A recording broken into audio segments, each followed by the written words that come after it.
وضربت عليهم الذلة والمسكنة وباءوا بغضب من الله، ذلك بأنهم كانوا يكفرون بآيات الله ويقتلون النبيين بغير الحق، ذلك بما عصوا وكانوا يعتدون. إن الذين آمنوا والذين هادوا والنصارى والصابئين من آمن بالله واليوم الآخر وعمل صالحا فلهم أجرهم عند ربهم ولا خوف عليهم ولا هم يحزنون.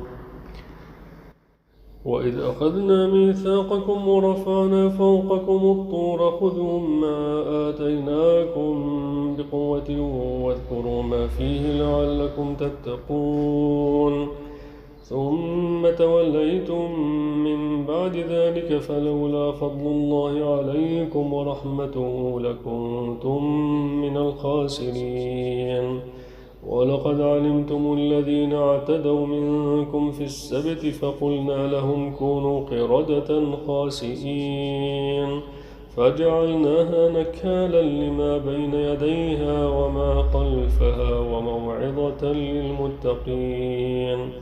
وإذ قال موسى لقومه إن الله يأمركم أن تذبحوا بقرة قالوا أتتخذنا هزوا قال أعوذ بالله أن أكون من الجاهلين. قالوا ادع لنا ربك يبين لنا ما هي قال إنه يقول إنها بقرة لا فارض ولا بكر عوان بين ذلك فافعلوا ما تؤمرون. قالوا ادع لنا ربك يبين لنا ما لونها قال إنه يقول إنها بقرة صفراء فاقع لونها تسر الناظرين. قالوا ادع لنا ربك يبين لنا ما هي إن البقرة شابه علينا وإنا إن شاء الله لمهتدون. قال إنه يقول إنها بقرة لا ذلول تثير الأرض ولا تسقي الحرث مسلمة لا شية فيها. قالوا الآن جئت بالحق فذبحوها وما كادوا يفعلون.